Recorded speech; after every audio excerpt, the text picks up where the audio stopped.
All right, so I thought today on what I consider my greatest long term fear for the liberty movement, and that is platform vulnerability. I think there are certain overblown fears about how different social media outlets are discriminating against conservative or libertarian views or just any, quote, politically incorrect view. But there are real issues there, particularly if you're trying to advertise, which is going to be really crucial for most people trying to grow their platform. And then you just don't know long term whether what will become outside the realm of allowable opinion on these platforms. And what happens is that most people get traction on a single platform, whether it be YouTube or Twitter or Facebook, or they get a system that works, like running Facebook ads, and they become dependent on that platform. And if something changes, they've lost their audience, they've lost their ability to get their message out. Sometimes this doesn't even happen for political reasons. Sometimes it's just the changing algorithms that these people use. I mean, it used to be that there were businesses who made hundreds of thousands, even millions of dollars just by being at the top of Google search engine, and then the algorithm changed and their business disappeared overnight. And you never want to be in that space of vulnerability. And so one thing you should always think of as you're building your audience is, how do I protect myself from platform vulnerability? And, there's a couple things that as individuals we can do to do that. One is platform diversification. So this doesn't mean that you have to be everywhere depending on your bandwidth, but it does mean that, if I'm on Facebook, Twitter, LinkedIn, YouTube, iTunes, or just podcasts in general, I'm a lot less negatively affected if one of those platforms pulls the trigger on me or just has an algorithm change. The second thing, which I've talked about before, is owning your audience. And the main way that people do this right now is through an email list.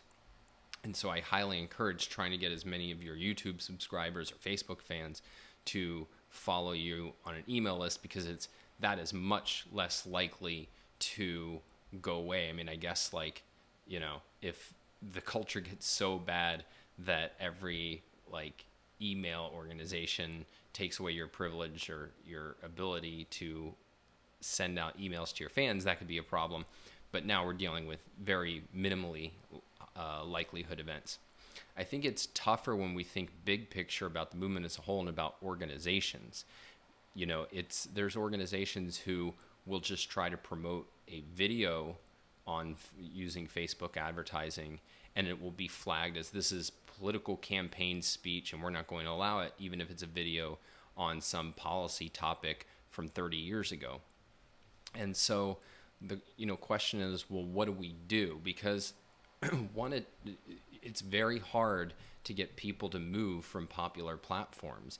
And an email list alone, I don't think, is the solution if we're thinking like full-scale, long-term organizations and the desire to grow liberty.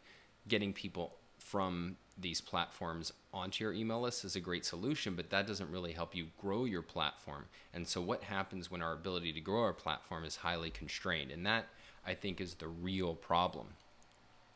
The main solution that people have focused on is, in effect, saying we're going to have our kind of copy of Twitter or our copy of Facebook or our copy of YouTube, but it just won't be in those platforms, and it's designed for the right, or it's designed for, quote, protecting free speech.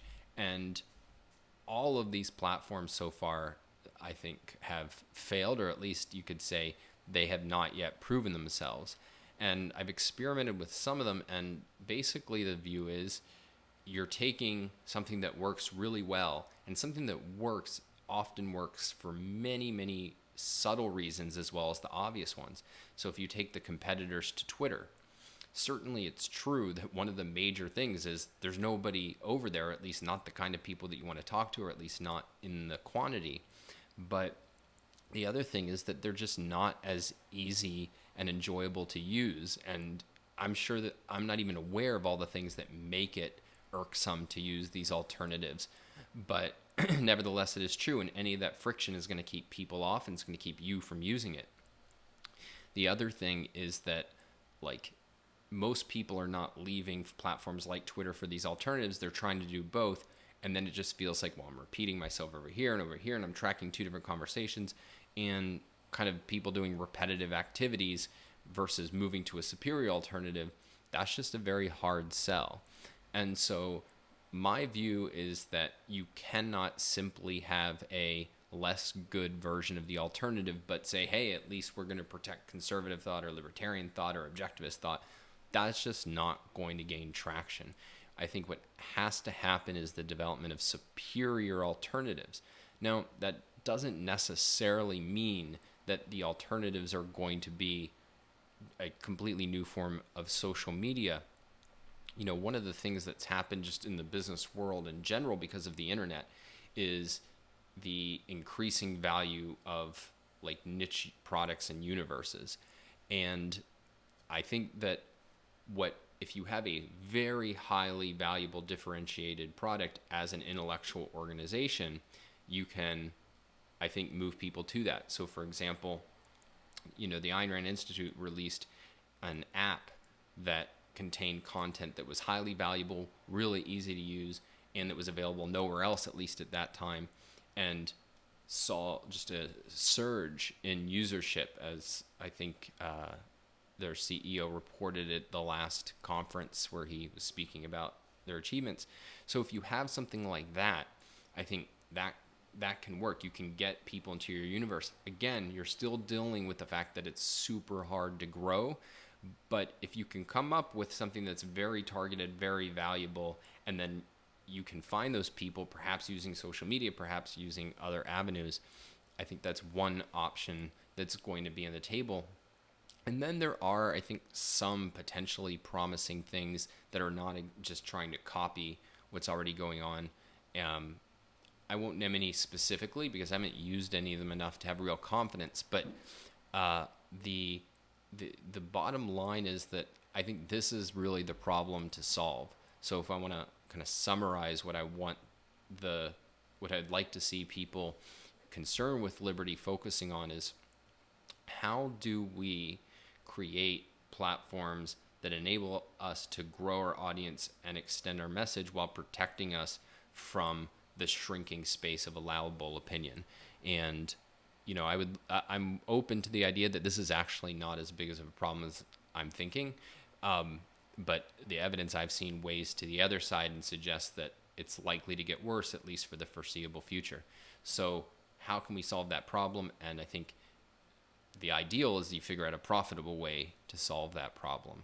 So food for thought. I know it's not super actionable for all of you, though I do want to underline, like, diversify your platforms and own as much of your audience, the connection with your audience, as possible. And you know, it'll be really interesting to see what happens over the next few years. Talk soon. Actually, P.S. we will not talk as soon. I have a bunch of stuff coming up over the next 4 days.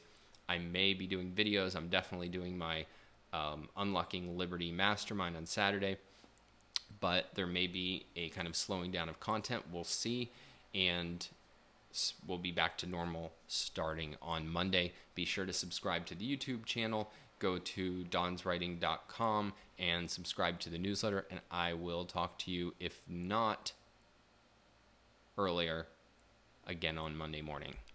See you then.